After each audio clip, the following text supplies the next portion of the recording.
नेपालले के गर्यो यो त एक-एकलाई सबलाई थाहा छ। यसले योगसँग सम्बन्धित कार्यहरू गर्यो, आयुर्वेदको प्रचार प्रसार गर्यो। पतञ्जलि योग समिति नेपाल, महिला पतञ्जलि योग समिति नेपाल, युवा नेपाल समिति, यसले मान्छे भित्र जो लुकेको मान्छे छ नि त्यो मान्छेलाई जगाउने काम गर्यो। घर भित्र बसेको मान्छेलाई आँगनमा निकाल्यो। पतञ्जलि योग समितिले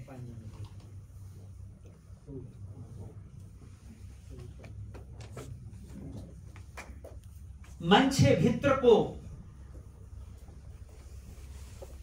दबेर बसेको क्षमतालाई उभार दियो, खोल दियो। र कतिपय गाउँका मान्छे पनि आज योगका विषयमा कुरा गर्न सक्ने भए।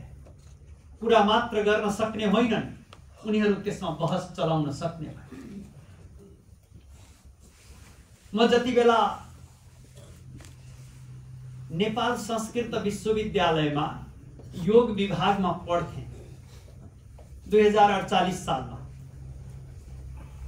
त्यो पढ्ने क्रममा एकजना, त्यति बेला नेपालमा आईई भन्ने मात्र इन्जिनियरिङ थियो, बीई थिएन। 2048 सालमा बीई अझ खुलिसकेका थिएन। पुलचोकमा त्यसपछि बीई सुरु भयो। एएमआई एउटा मद्रासबाट कोर्स गरिन्थ्यो। म जुन युनिभर्सिटीमा त्यति बेलाको महेन्द्र संस्कृत विश्वविद्यालयमा पढ्थेँ, त्यो पढ्ने क्रममा योग विभागमा म त्यहाँ जहाँ पढ्थेँ, त्यो पढ्ने क्रममा एकजना इन्जिनियर पढ्दै गरेका व्यक्ति पनि त्यहाँ आउनु। उहाँले एकजना इन्जिनियर देशको सचेत नागरिक, इन्जिनियर भनेको ऊ विभिन्न किसिमको जानकार व्यक्ति हो। योगका विषयमा चर्चा हुँदा उनले योगमाथि अनभिज्ञता 2048 सालमा देखाएका थिए।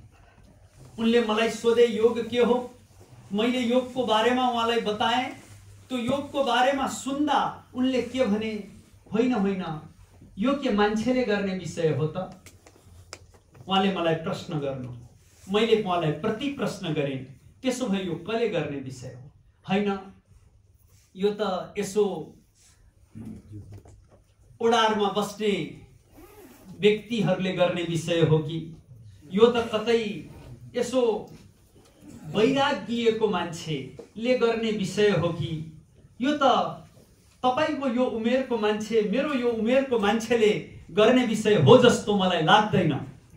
यो त कोही अब केही उपाय छैन, एउटा बुढो पाको मान्छे, अब उसलाई समाजमा धेरै कार्य पनि गर्न सक्दैन, सायद त्यसका लागि हो कि भन्ने धारणा थियो योगका। त्यो बीई पढ्दै गरेको, त्यो बीई पढ्दै इन्जिनियरिङ गर्दै गरेको एकजना महिलाको यस्तो विचार थियो। मैले उहाँलाई कन्भिन्स गर्ने प्रयास गरेँ, यद्यपि उहाँ कन्भिन्स हुनुभयो। तर हाम्रो शैक्षिक अवस्था कस्तो थियो त? हामीले विद्यालयमा पनि त्यति बेला योगका बारेमा जानेनौँ, हामीले कलेजमा पनि त्यति बेला योगका बारेमा जानेनौँ। जो आधारभूत विषय हुन सक्थ्यो र जो असाध्य महत्त्वपूर्ण विषय हुन सक्थ्यो, त्यो विषय ओझेलमा परेको विषय परम पूज्य स्वामीजी महाराज, परम श्रद्धेय आचार्य श्री महाराजले मान्छेको जनको अन्तर हृदयमा उतार दिनुभयो। एक व्यक्तिलाई योगी बन्नका लागि प्रेरित गरिदिनुभयो। यो कम ठुलो आन्दोलन हो। यो मानव इतिहासको ठुलो आन्दोलन हो। यदि मानव इतिहासभित्र भएका आन्दोलनहरूको यदि खोजी गर्यो, भविष्यमा लेखिनेछन्, ती थुप्रै पुस्तकहरू लेखिनेछन्। यसमाथि मान्छेहरूले अनुसन्धान गर्नेछन्, यसमा विद्यावारिधि गर्नेछन् कुनै दिन कि यो कसरी आयो त, कुन ठाउँबाट, कुन व्यक्तिबाट कसरी यो निस्कियो भन्यो भने त्यति बेला परम पूज्य स्वामीजी महाराज, परम श्रद्धेय आचार्य श्रीको नाम अग्रपङ्क्तिमा आउनेछ। यसका साथसाथै यदि गहिरो अनुसन्धान खोज्दै गयो भने कुनै कुनामा कुनै कन्दरामा कुनै स्थानमा यदि त्यति बेलाका योग केन्द्रहरूलाई खोज्यो भने तपाईको नाम पनि त्यहाँ अंकित हुनेछ। त्यति बेला भावी अनुसन्धान गर्दै गरेका तपाईका र मेरा सन्तानहरूलाई त्यो गौरवको कति ठूलो विषय होला त्यो हामी अनुमान गर्न सक्छौं कि उनीहरू अनुसन्धान गर्दा गर्दै उनीहरूको झन् त्यसमा इच्छा शक्ति कति बढेर जाला। त्यो अनुसन्धानमा अझ गहिरो जाउँ भन्ने इच्छा कति जागेर आउला। त्यसकारणले हामी मात्र योगका प्रशिक्षक हैनौं, हामी त योगका सन्देश हौं, हामी त योगका योद्धा हौं र भविष्यसम्म हामी माथि पुस्तकहरू लेखिन सक्छन्। तपाई माथि पुस्तक लेखिन सक्छ। तपाईको ठाउँमा तपाई यसको अभियन्ता हो भन्ने कुराको भोलि समाजले यसरी जान्न सक्छ। 10 पीढी पछि 20 पीढी पछि सायद मलाई लाग्छ यो भौतिक संसारको अमरत्व यही हो।